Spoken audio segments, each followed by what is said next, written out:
And today I'm delighted to introduce you to two distinguished speakers, Drs. Iris Santos, who is the researcher based at the Faculty of Administration and Business, Tampere University in Finland. Her current work focuses on international dynamics of global education governance. Her research interests includes policymaking, international organization, and global governance of education, global citizenship education, sustainable development from a critical decolonial point of view. Today, Dr. Santos is going to share with us her work, her latest work on the policymaking process and international organization. So I would introduce Professor Benavot from University at Albany-SUNY later when he started his presentation. We have the first half an hour. Dr. Santos, floor is yours now. I'm going to stop sharing my screen and so I can share mine. Yes. Okay. Can you see my screen? Okay, and now you can see only my screen, not my notes, right? Yes. Yes, okay. All right. Hello, everyone. Good afternoon, and thank you for inviting me for this talk. Today I'm presenting an article titled From Finland to the World, Interrogating the Global Learning Crisis, written with my colleague Iveta Silova from Arizona State University in the USA. So the aim of this study was to critically examine the narrative of the learning crisis from a point of view of Finnish education experts, focusing on how international development agencies construct and perpetuate this crisis narrative.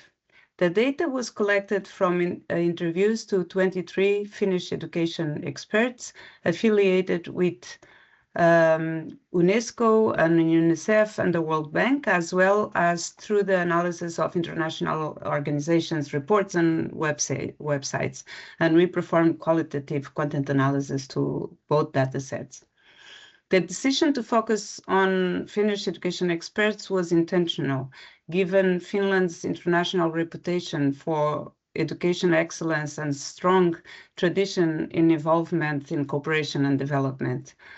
Since the 70s, Finland has prioritized equity, trust, inclusion, and well-being as central values of its education system, culminating in global lauded outcomes such as top-tier results in PISA. The focus of Finnish education experts offers a unique lens through which to examine the interplay between global and local education paradigms. These individuals navigate dual commitments to the values and priorities of their host organizations and those rooted in Finland's distinctive educational philosophy. Theoretically, we take a decolonial stance, understanding that framing the learning or education crisis, we use these terms interchangeably in this article, as an acute crisis often obscures historical and structural conditions underpinning education disparities. And we also use the concept of crisis epistemology, which Kyle White describes as a narrative strategy that constructs challenges as an unprecedented emergencies necessitating immediate solutions-driven responses. So the narrative of the education as in crisis has been a recurring theme in international development, shaping how education systems are governed, funded, and reformed. And I will discuss this with some examples just briefly. The Universal Declaration of Human Rights in 1948 established education as a universal right, framing it as a pathway to individual and societal progress. But but still during the post-World War II period, there is a shift in the emphasis to education becoming described as an institution fraught with discrete deficiencies, requiring urgent reform to meet evolving global challenges. This became even more evident after events such as the launch of Sputnik by the Soviet Union in 1957, which symbolized the technological and ideological advancement that directly implicated education as critical to national security and global leadership. Education was then referred as a geopolitical imperative. The crisis discourses emphasized aspects such as measurable outcomes, workforce readiness, and technological innovation.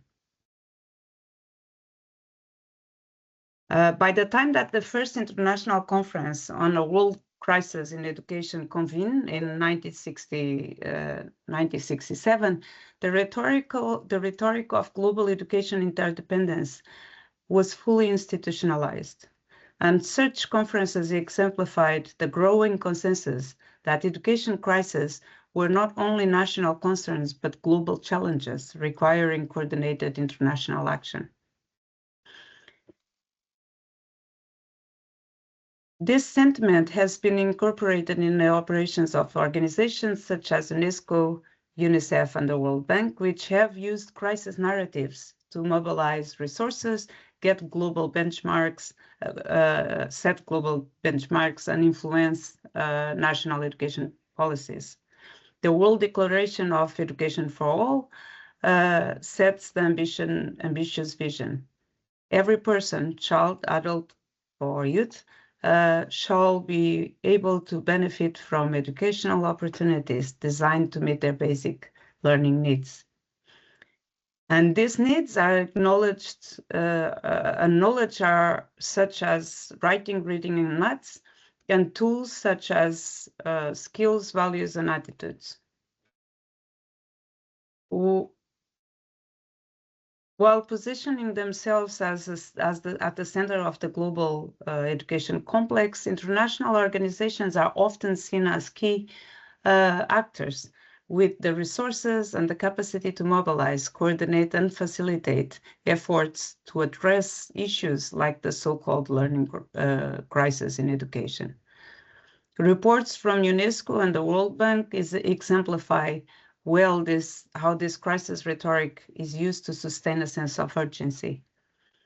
The rhetoric of the crisis is invoked by politicians, academics, and international organizations alike, highlighting that particularly in the world's most vulnerable regions, millions are not learning enough, if at all. This rhetoric frames education shortcomings as threats that not only to individual well-being, but also to economic and social development.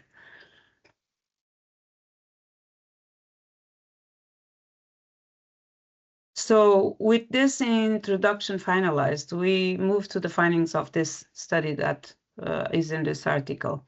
Finnish education experts working in international development often navigate the tension between their personal and professional values and the mandates of their organizations. Research suggests that over time, these professionals adapt to align with the dominant narratives and priorities of their organizations. However, the findings of this study reveal that while some Finnish experts adopt these institutional perspectives, they also attempt to challenge the system. Indeed, the majority of interviewees reiterated familiar narratives, often presented in international development reports, framing the learning crisis as a disconnect between education access and quality. This argument underscores a common concern that while significant progress has been made in getting children into school, the outcomes of their education often fall far short of expectations. One of the interviewees summarized it: "We have kids in school, but they are not learning in school." And another interviewee noted that the crisis is particularly acute in primary education, where foundational skills are most lacking. It's in basic education, interviewee 8 says. The fact that kids don't learn basic skills, reading, writing, numeracy. While this critic identifies a real problem, its reliance on universal metrics of success such as literacy and numeracy perpetuates a narrow vision of education rooted in Western paradigms, neglecting the broader social, cultural, and structural contexts that shape education experiences. Several interviewees, however, problematize the universalizing narrative, pointing out that the so-called global learning crisis is not truly global if context is taken into consideration. The crises have different meanings in different contexts. And one of the interviewees says, we can talk about global learning crisis, but that's defined by the international agencies. And we need to look at the local as well. We need to see the learning crisis in every context. When zooming in the local, the interviews point to critical shortcomings in the international development industry, including a lack of systemic approaches, structural inequalities and geopolitical hierarchies, and a white savior complex. And I will delve into this in the next sessions. Some interviewees suggest that the issue is far more complex and deeply rooted in the lack of systemic approaches to education reform.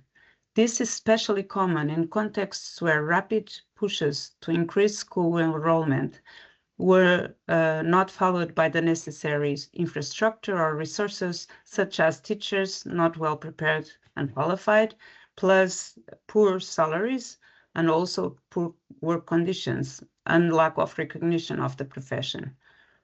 Inexistence of enough quality materials and not enough schools.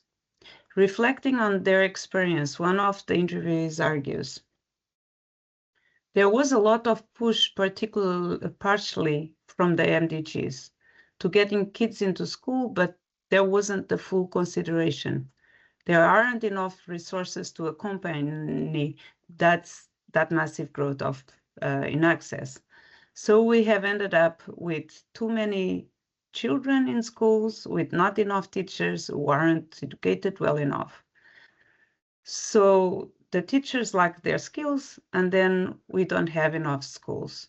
We don't have enough materials. We don't have a lot of things that you actually need for a child to learn. Short-term interventions worsen these challenges. For example, brief teacher training workshops, often offered as part of international development programs, fail to address the depth of preparation required for effective teaching. One interviewee criticized this approach by explaining how 1 or 2 weeks of teacher training programs on school management cannot replace an education. Such programs, while well-intentioned, lack the continuity and depth needed to create sustainable developments that teach in teacher capacity. It is therefore fundamental to address not just individual aspects of education reform, but also the deeper structural and contextual factors that shape educational systems. It calls for a shift away from fragmented technical solutions and towards recognizing education as an interconnected ecosystem shaped by both structural conditions and human relationships. One of the interviewees argues, kids go to school and they are hungry. It is very difficult to concentrate on learning if you are hungry. Of course, if the school is not able to accommodate the learning needs of the kids, It's about the teacher's resource. It's about the leadership. It's about the whole system. So it's a systemic problem. Interviews reflect on the failure in the development industry to recognize education as deeply interwoven with broader social, economic, and cultural dynamics. To focus narrowly on what happens within school walls without addressing the socio-structural realities outside them is to misunderstand the very nature of the problem. Structural inequalities and geopolitical hierarchies profoundly shape the challenges faced by education systems globally, perpetuating disparities in funding, access, and outcomes. These dynamics are deeply entrenched within global systems of power that dictate how resources are distributed, how interventions are designed, and whose priorities are prioritized. Funding is a prime example of how these inequalities manifest. One interviewee argues that there is enough money. There is not a lack of money. It's just not being shared equally. Poor allocation of resources reflects a broader systemic failure to prioritize equity, leaving the most marginalized communities out without adequate support. Interviewees also draw attention to the volatile nature of funding associated with international development initiatives. For example, they note that funding from international organizations often arrives as a temporary influx, with insufficient consideration for how local governments will sustain these programs once external resources are withdrawn. These dynamics can erode trust in both international organizations and the local governments. Communities may perceive these interventions as unreliable, reinforcing a sense of instability and neglect. One interviewee offers a particularly pointed critique to this dynamic. Say there is a sudden cash flow from the funding of schools in a certain district where schools are needed. But then after the funding arrives, state funding halts. Because of course we have now a new international funding. So there is this dynamic where there is an intervention that comes and goes and then may change the ways that the state sees their role in providing long-term support. And then when this funding abruptly ends, the community is left in a worse scenario than they were before the influx of such funding. Such dynamics show the consequences of donor-driven interventions that prioritize measurable outcomes and quick wins over sustainable, locally rooted solutions. When external funding displaces state responsibility, it undermines the very foundations of public education systems, creating cycles of dependency and instability.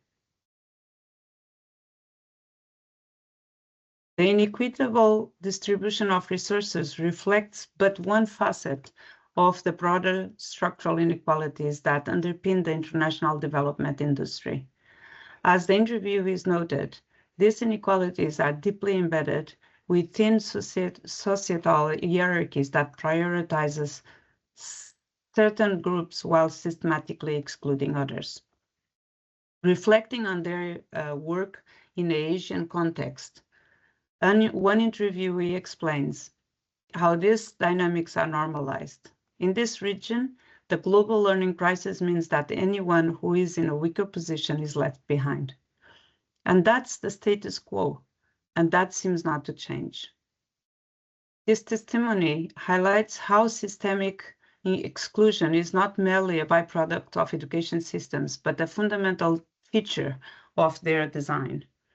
As another interviewee elaborated, it is not necessarily a learning crisis. It's a crisis of inequality that has gone worse in almost any aspect of the term. Inequality when it comes to income, wealth, but also when it comes to education as well. This perspective challenges the technical depoliticized solutions, often promoted by international development initiatives. These interventions fail to address the socioeconomic and cultural inequalities that shape who have access to quality education and under what conditions.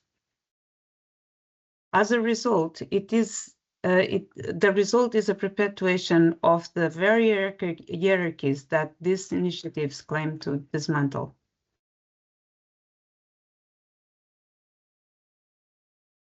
Then, while many of the interviewed experts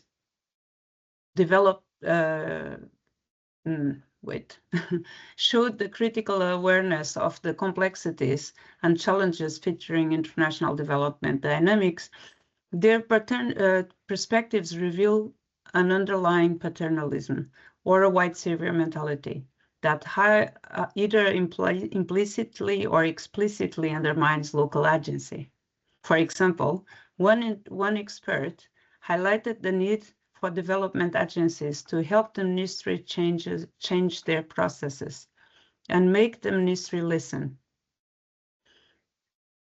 reflecting an assumption that external actors know better than local actors about how to improve their education systems.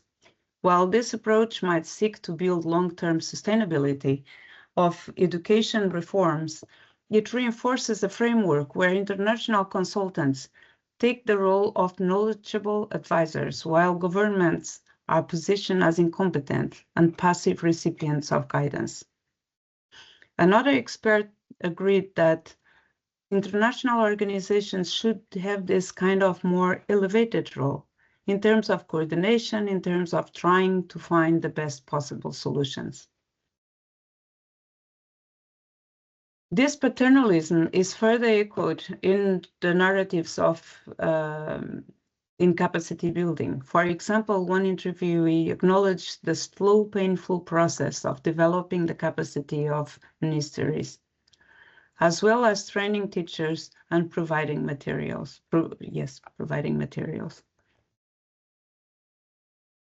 The savior mentality becomes particularly stark when external agendas overshadow local priorities. One interviewee critiques the influence of development agencies, which often push their own agendas over the priorities of the local government. And then there are other players like the World Bank or USAID, who have huge influence on what's happening in education, but they may not always follow the government's own priorities. They come with a strong own agenda because they have so much money. They do have that influencing power because the money is there. This dynamic describes a stronger own agenda, reflects a neocolonial logic where development is driven by donor interests rather than the needs of the recipient countries. Some interviewees draw an explicit comparison to colonial practices, noting how development agencies do not involve or empower local actors and fail to build local capacity, leaving communities dependent on external actors and their systems unchanged. Sometimes the organization come and they do the things themselves, and they do not include the locals. They do not change the structures. They do not teach the people in that country. They just come and do things for that country. And when they leave, there's nothing left. I think it's a little bit like a colonial thing. Also that white men come and give advice and recommendations, and then they leave. Some participants take a clear stance against the savior mentality, arguing that international organizations should not dominate the education space and that leadership should always be in the hands of governments and local actors. One of the interviewees says, "My view has always been that countries solve their problems themselves. There is no this saver mentality. Education is a national mandate. You work there, in the country, for the country, on the country's terms." The emphasis on country-specific approaches shifts the focus from top-down interventions to genuine partnerships that empower local actors. This requires moving away from viewing development as one-way transfer of knowledge and resources from the global north to the global south. Instead, collaboration must be seen as a two-way exchange, where both sides learn from and contribute to the process. As one interviewee explained, the knowledge does not come from the north. The north does not solve these problems.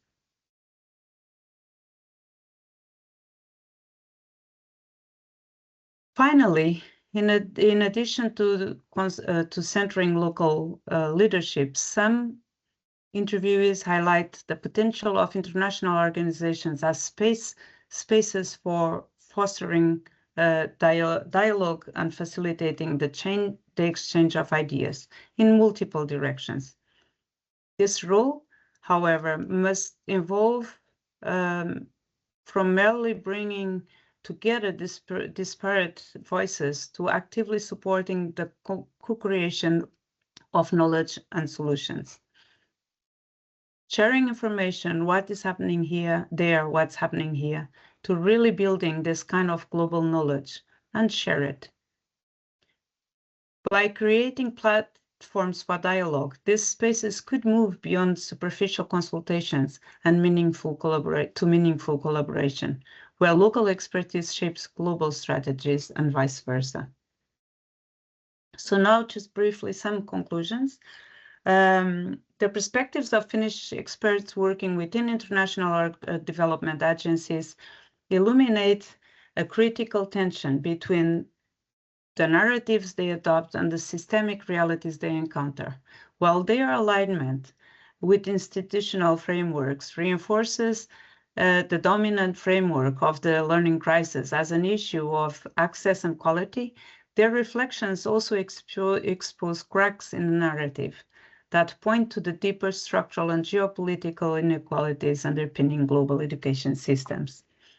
From a decolonial perspective, the learning crisis is not simply a deficit to be addressed through technical solutions, but a symptom of entrenched colonial logics that reduce education to measurable outcomes and impose standardized frameworks across diverse contexts. The focus on literacy and numeracy as universal metrics of success, for instance, perpetuates a narrow Western-centric vision of education while erasing the social, cultural, and historical specificities of the communities it seeks to serve. Finnish experts call for contextually relevant approaches, and their critics of externally imposed agendas echo these decolonial critiques. Yet, the interviews also reveal the limitations of these critiques. While many Finnish experts highlight the inequalities perpetuated by international organizations, their perspectives often remain rooted in hegemonic epistemological frameworks of development. These frameworks, grounded in global North ideals and capitalist principles, prioritize growth, efficiency, and standardization, often sidelining the diverse realities and aspirations of the global South. Even as the power dynamics and structures created by international organizations are critiqued, the architecture of development cooperation itself, characterized by its push for modernization, remains largely unchallenged. This disconnect reflects Ahmed's critique of the mismatch between global North ideals and global South realities. The Finnish experts' reflections highlight this dissonance, revealing the limitations of a development apparatus that prioritizes scalability over equity and contextual relevance. Their insights underscore the risk of perpetuating a self-reinforcing cycle in which the learning crisis narrative legitimizes interventions that ultimately sustain rather than disrupt existing inequalities. Ultimately, the framing of the learning crisis risks becoming a self-perpetuating cycle that reinforces the status quo rather than challenging the power dynamics and epistemologies sustaining education disparities. To break this cycle, international development must move beyond narrowly defined metrics of success and engage with the diverse lived realities of the communities it seeks to serve.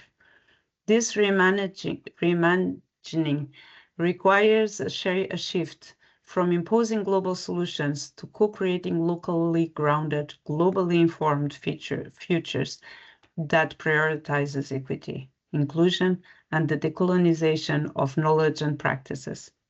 The Finnish experts' dual roles as both participants in and critics of the development apparatus offer a critical entry point for this shift.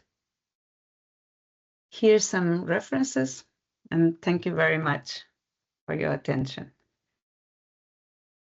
Thank you very much, Iris, for your presentation. Very comprehensive. I just have 1 minute for any quick question, and I saw that Dr. Jaimu Temitope,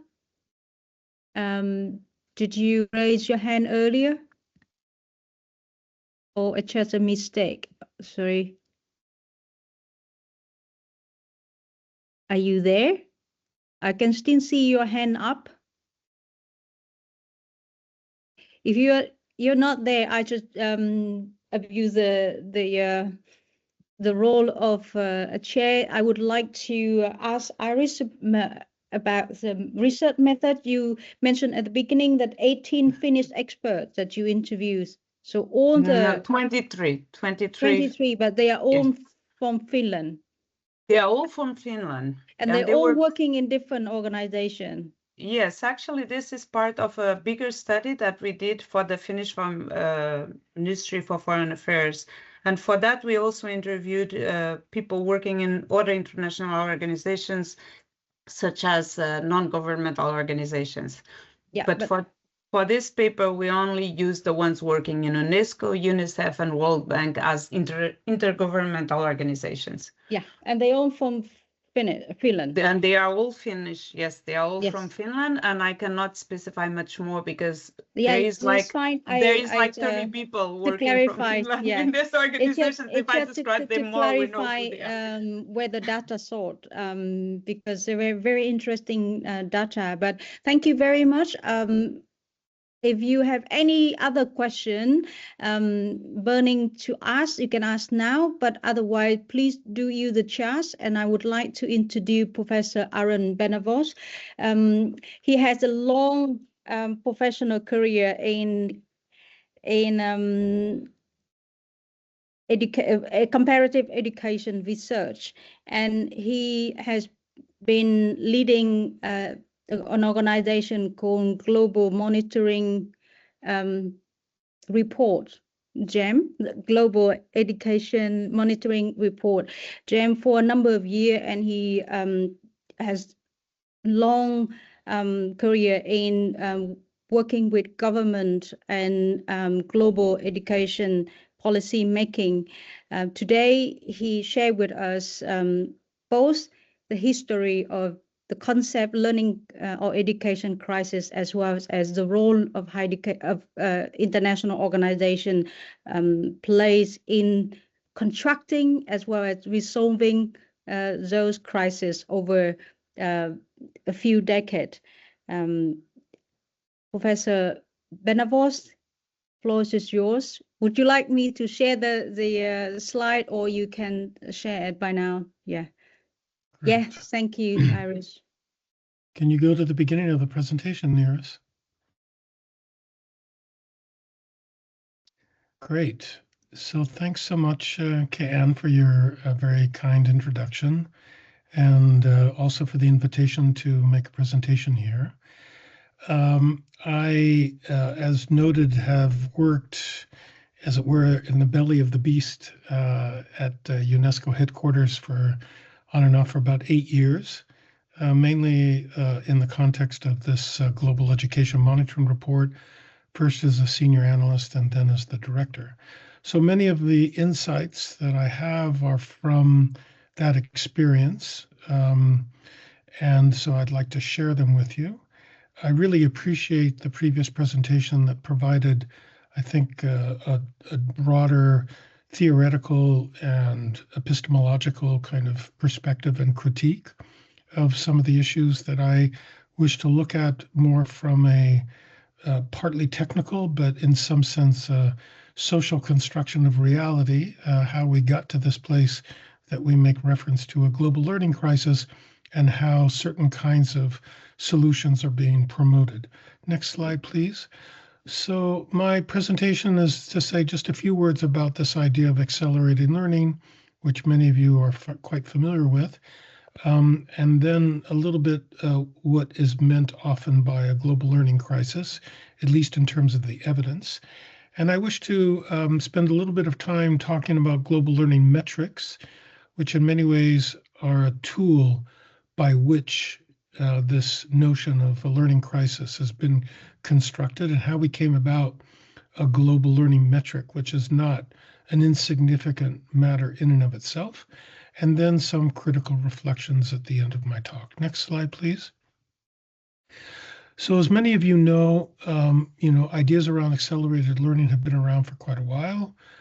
Certainly in the country where I live, in the United States, they go back many decades, based on various kinds of theoretical conceptions around multiple intelligence and how they could be leveraged in order to foster learning at some differential rate or in different patterns, aligned much more with the needs of individual students, especially students from very diverse backgrounds.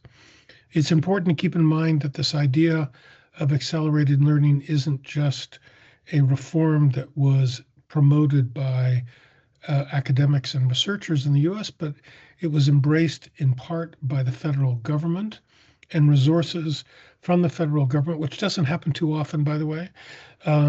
Resources were then allocated to different states in the US to use the notion of accelerated learning to improve their learning levels.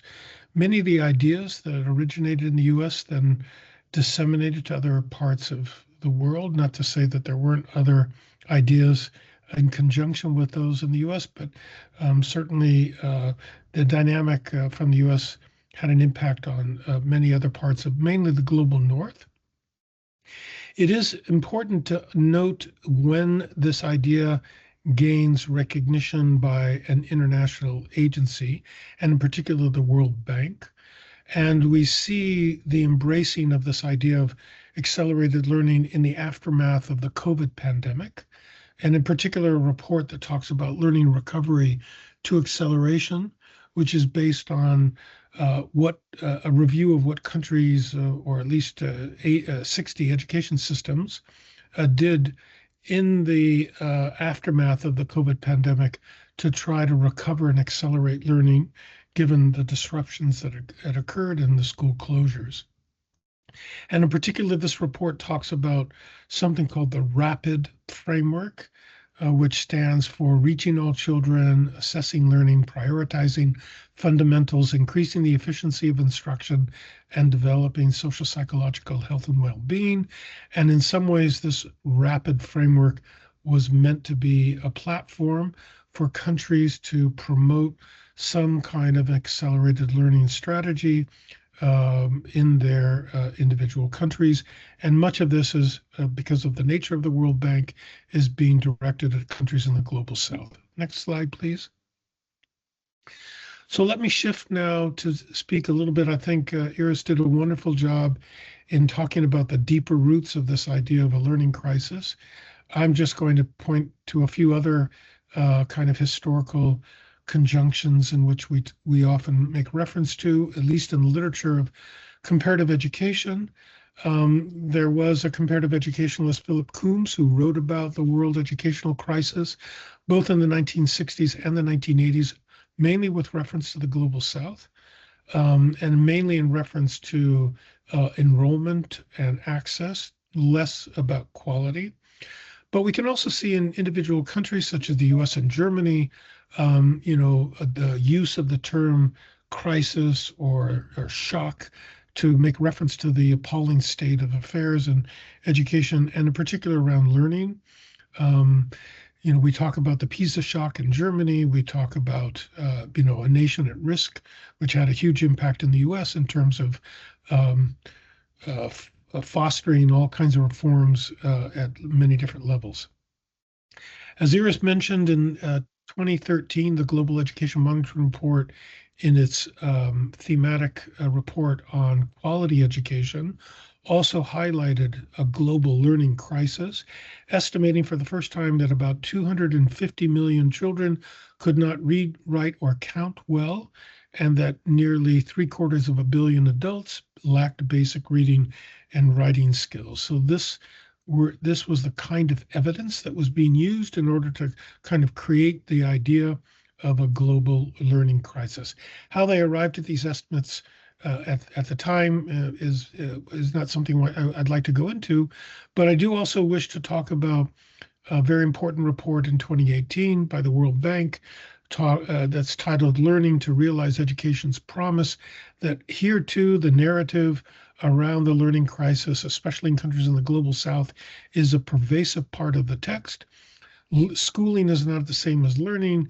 Children learn very little in many education systems around the world. Even after several years of being in school, millions of students lack basic literacy and numeracy skills, and many countries are failing to provide learning for all, and in some sense exacerbating existing inequalities, and so on and so forth. So in some ways, partly because the World Bank is also differentiating between access and quality, although they're mainly making reference to it in terms of learning. For the first time, the Human Development Report is focused on learning. This was one of the kind of major, publications by an international agency that had widespread pickup at that time. Next slide, please. So we know that there's a long history of talking about education crisis. What we are seeing, though, is that the idea of a learning crisis is more recent. And I would like to, especially at the global level, and I'd like to give you some sense of some of the evidence that's being used to kind of construct this notion of a global learning crisis. Next slide, please. So one of the ways that one could look at this is, as some of you know, you can go into Google, and Google has digitized millions of books around the world, and you can put in a term to see to what extent the books, the publication of the books at different points include material related to a particular term. And here you see, we put in 3 terms here: learning loss, learning crisis, and global learning crisis, that we can see that in the period after the pandemic, there's a huge uptake in books that make reference to learning losses, partly because of school closures. And increasingly, we see a growing discussion and discourse around learning crisis. And although the global learning crisis is less an animated thing, it certainly is gaining also a lot of support. And if you go to the next slide, you can see by contrast that if you put in the notion of accelerated learning, you get a very different pattern, which represents, as I mentioned earlier, a policy strategy that has a much longer kind of history, and in some ways is orthogonal or somewhat unrelated to recent discussions around learning loss and the learning crisis. Next slide, please. Here's the kind of evidence that is let's say, the hard evidence that's used to talk about learning losses. Here we have the average OECD scores using PISA at multiple PISA waves. And you can see that in each of these figures, there's a kind of not only a leveling off, but in recent years, especially in the years after 2018 and including 2022, a real decline, especially in mathematics and reading, in terms of the average OECD score. This is using, I believe, 23 OECD countries. So there's a real drop-off in mathematics and reading. That's less the case in science. And it's important, though, to note that the OECD talks about that this decline occurred even before the pandemic. So there was evidence of a declining PISA performance even before the pandemic, but seems to have been exacerbated in part due to the pandemic. Next slide, please. Another source of evidence would be from the US, that has one of the oldest standardized performance assessment that have been carried out actually since the 1970s and 1980s. And here again, you can see very clearly the decline during the gray period of the reading and writing proficiencies at two different grade levels, grade 4 and grade 8. And then a projection by the McKinsey consulting firm, how many years it would take in order to get back to the levels of reading and mathematics proficiency that were obtained, let's say, in 2019 before the pandemic. Next slide, please. This slide is in some sense the most telling, and this slide comes from the most recent GEM report. And here what we see for the first time at a global level is evidence of average percentages of students that achieve a minimum proficiency level. And we'll talk a little bit what we mean by that in just a moment, in reading and in mathematics. And here the evidence is in reference to the end of lower secondary, the end of compulsory education. And you can note that, as you see by the legend, that in almost every part of the world, in every type of country, both middle income, high income, you can see declines between 2012 to 2022. Now, this doesn't include as many, it doesn't include low-income countries where there's a real deficit of, a real deficiency of evidence. But here we see very clearly that for middle and high-income countries, a real decline in average, as it were, proficiency levels in reading and mathematics. Now, when I look at this table and I compare it to the two previous tables, I ask myself, how in heaven's name did they conjure up a kind of a global average of learning levels, of proficiency levels, unlike the OECD that has a kind of a very highly developed, kind of a assessment platform known as PISA, that has been, developed over many years and kind of is standardized and conducted in a very standard way over, the last 2 decades. And the same is true for the US. It's the same test, but we don't have a global literacy, or we don't have a global reading or mathematics test.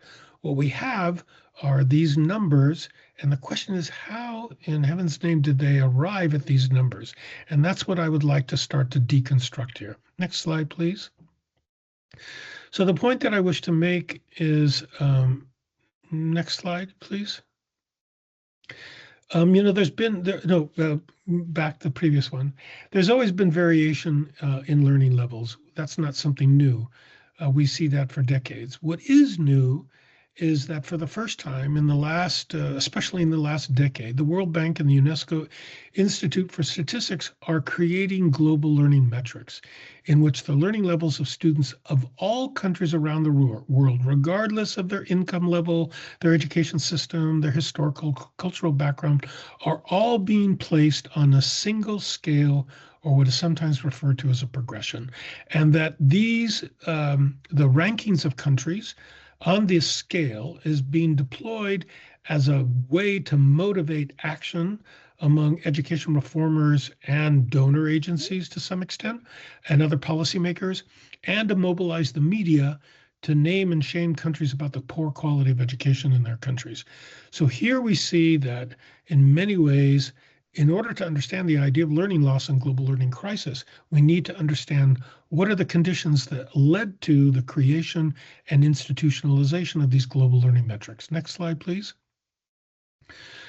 There isn't a single definition of what we mean by a GLM, but what we do know is that UIS, the UNESCO Institute for Statistics, has been developing tools and definitions to support the alignment and comparability of results from different assessments, international, regional, and national learning assessments in the two relevant domains, both in reading and mathematics.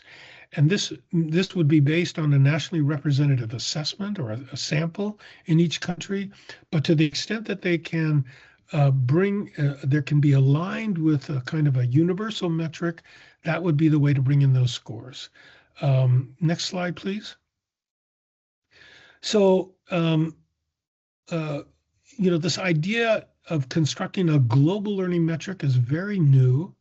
It really transforms the usual discussion about international development in education from one based on issues of access, completion, and let's say gender parity, and getting all kids in school, to issues on quality education, but primarily in terms of learning outcomes. And certainly for the World Bank has been very supportive, has had some donor agencies in enabling UIS to develop the tools or the kind of platform or resources necessary to create this kind of global learning metric. Next slide. So it's important to understand also what's being replaced, or at least what's being sidelines. Here you have a list of some of the proxy measures that traditionally have been used to talk about poor quality education, low retention rates, large classrooms, insufficient instructional time, insufficiently qualified or trained teachers, poor teaching conditions, low public expenditure, traditional curriculum or pedagogy. Typically, when we talked about poor quality, we talked about the inputs and the process through which students learn, and didn't focus exclusively or entirely on the outcomes. So what we see in the new learning metrics is a real shift in focus to the outcomes. Next slide. I think we should just move through the slide to the next one, please. So what I'd like to mention is that, this focus on learning and learning metrics was also something that evolved, especially in the last 2 decades. There were many different kind of important points along this way here, but a lot of it has to do with the massive expansion of learning assessments that has occurred since the year 2000s. Next slide, please. Next slide. I typically distinguish between 5 kinds of learning assessments. The international ones that most of us are familiar with, the TIMSS, the PEARLS, the PISA, and such. The regional assessments that have been conducted in sub-Saharan Africa, in Latin America, and more recently in the Pacific Islands. National assessments, which you'll see in just a moment, have increased dramatically in the last 20 years. Citizen-led assessments, which are not school-based, starting in India, but spreading to other parts of the global south, that do assessments of basic issues of literacy and numeracy, and then early grade assessments that have been conducted primarily by consulting firms with the support of the World Bank, early grade reading assessments, many of which are not nationally based on nationally representative samples. Next slide. Here you just see very quickly how much national learning assessments have increased in the last 20, 30 years. And I wish to kind of, again, make the distinction between the international, the regional, and these national assessments. The national assessments are very much contextualized in ways that are different from the regional and the comparative international ones. They can include many different content domains. There can be the way in which they are applied or implemented is quite different. So we see here a lot of national learning assessments that have emerged, often with the support of international agencies like the World Bank and some of the donors, partly to support policymakers in developing evidence for where they should be focusing their reform efforts. Next slide, please. It's important to keep in mind that most of these national learning assessments are low stakes. They are curriculum-based, unlike PISA.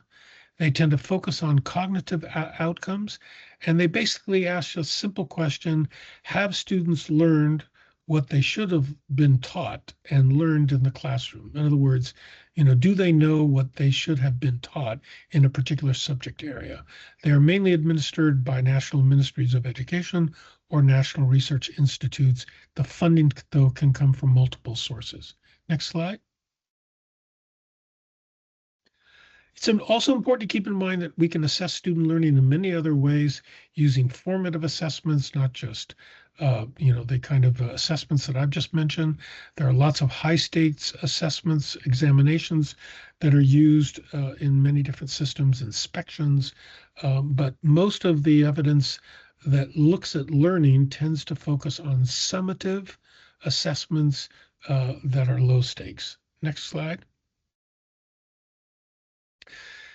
Okay, now the other key kind of enabling condition is one also that was mentioned by Iris, is the fact that when the SDGs were established in 2015 and adopted, and especially SDG 4, the first target was all about learning, was about both completion and learning. Next slide. And in particular, the global indicator for 4.1, keep moving. I'm not going to go through these. Most everyone is familiar with the SDGs.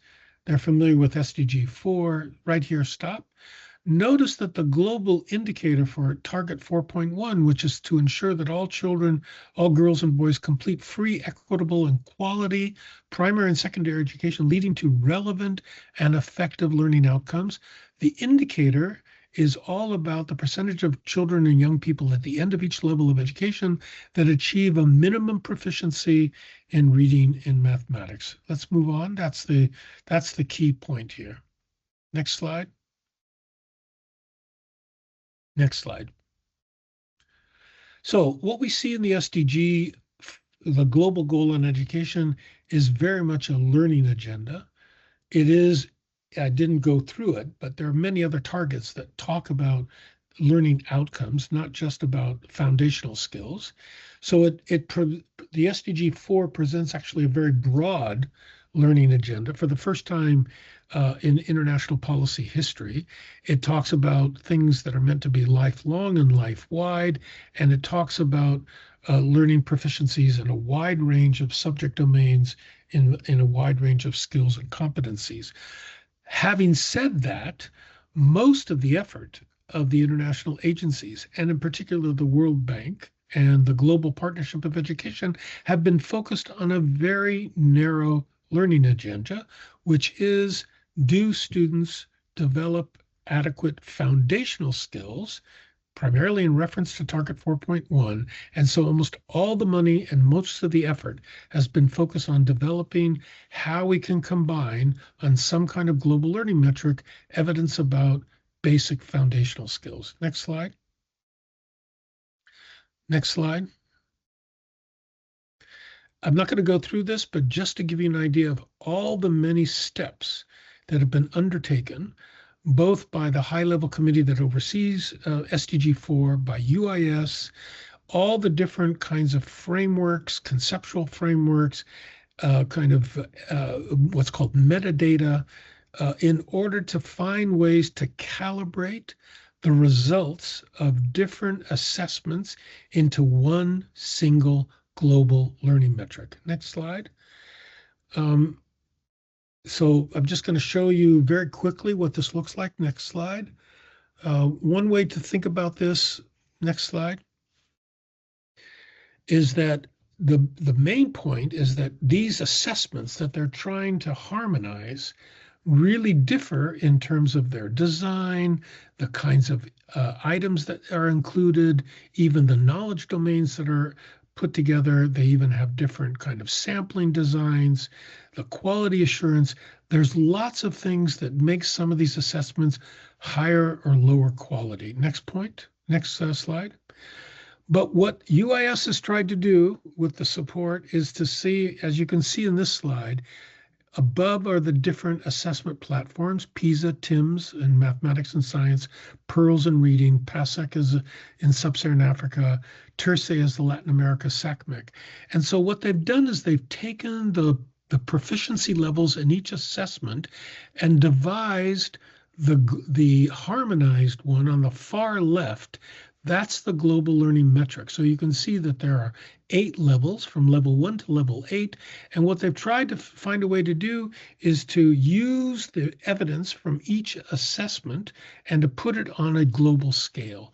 So essentially, the levels in each assessment can be quite different, but then they're trying to find ways to put it into the global scale. And the global scale, it is what is being used to devise that table that I showed earlier about the percentage of students who complete or that have basic proficiencies in mathematics and reading. Next slides.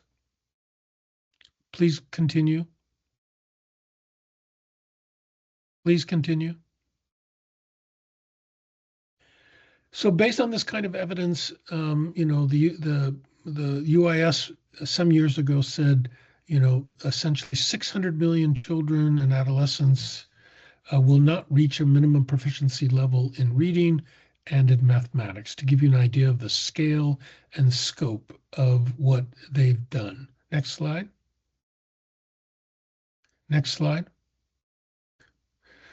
This is the kind of way in which they display the evidence, was to break it now down by country. So you can see which countries are meeting their, as it were, proficiency levels and which ones are not.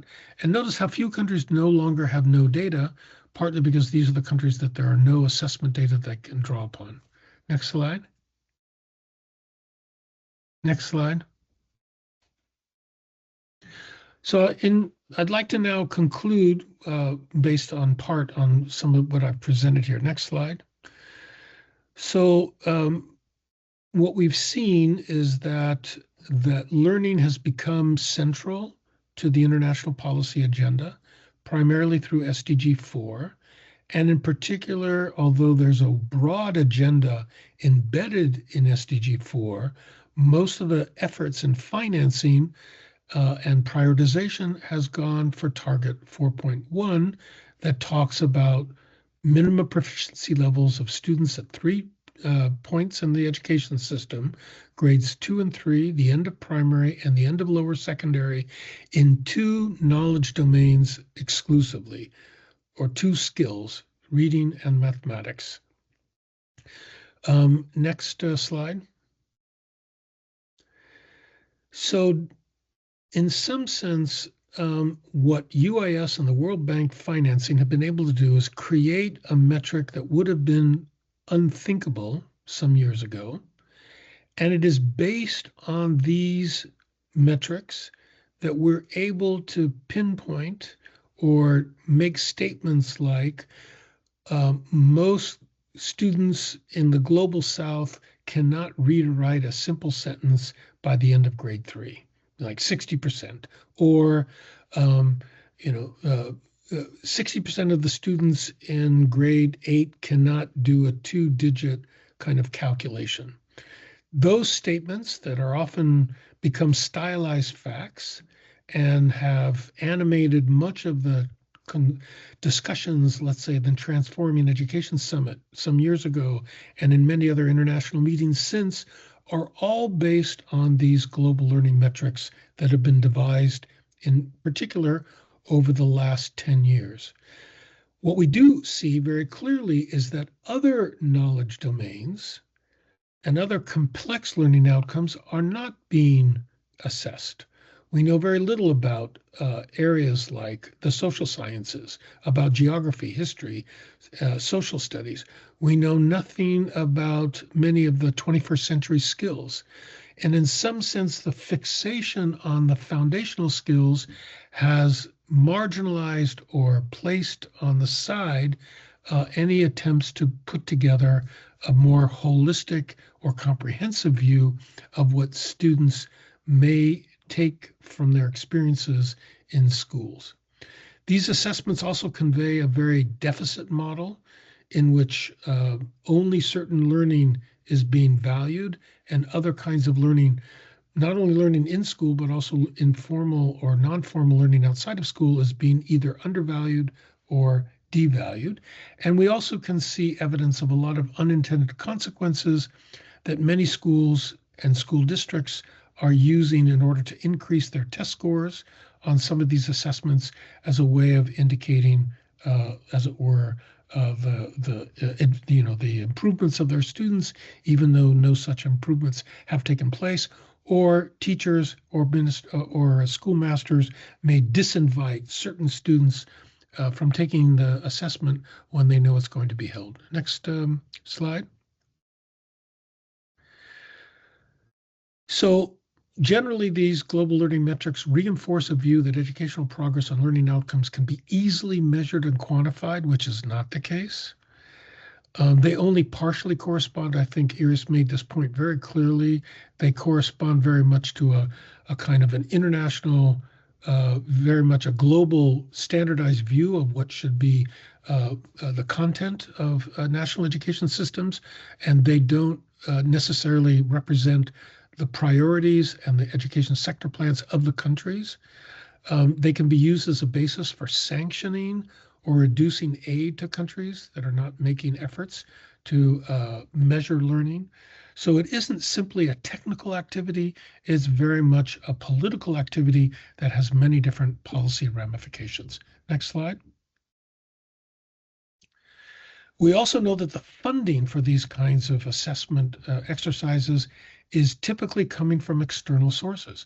So these are not things that are being funded by the countries themselves, but by powerful actors that provide the funding in order for countries to construct and to participate in these kinds of global learning metrics. And in some cases, private companies also have a monetary interest in these global learning metrics because they can use the results to basically come to countries and say, listen, your students are performing very poorly. Here I have a reform package in order to help improve your learning. So it's clear that this kind of metric is being used for, as it were, as part of a broader capitalist system, a market that is that has benefits for some, and taking funds, sometimes very important funds, being used for other kind of purposes. Next slide.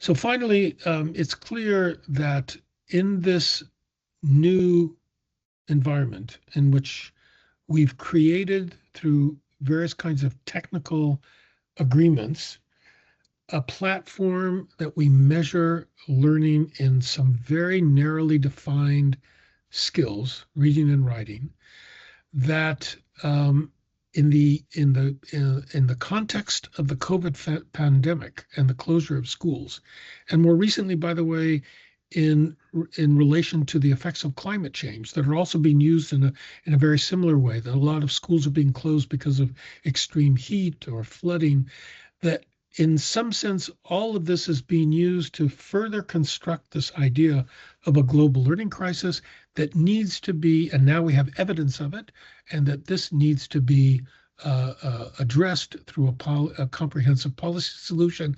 So in some ways, the accelerated learning idea is even though it has very different roots, is being, as it were, adapted and standardized as a solution package that can be proffered by international agencies in light of this global learning crisis. I believe I might have one last slide, but I think that's the end of my presentation. It's important to ask, I think, critical questions here. First of all, are these global learning metrics really fit for purpose? Are they serving the interests of the government, of the governments and the education stakeholders that are really looking to make progress? Do they serve the interests of the educators and the learners themselves, especially those from marginalized backgrounds? You know, how are they going to be using this information, if at all, after it's been created? Does it really bring about real improvements in the provision of quality education, or simply reinforce the views that teachers are not meeting their responsibilities and then holding them guilty? And is this kind of global learning metric and the implications thereof really helping to be a driver of transformative change in the global agenda around education, because it lacks a more holistic view of a kind of knowledge, attitudes, and skills beyond foundational skills and literacy, numeracy that would be needed in order to bring about the kind of social, economic, and global transformation that is needed. Thank you. Thank you very much. Yeah. Sorry, I've taken too much time, but no. Thank you very much, Aaron.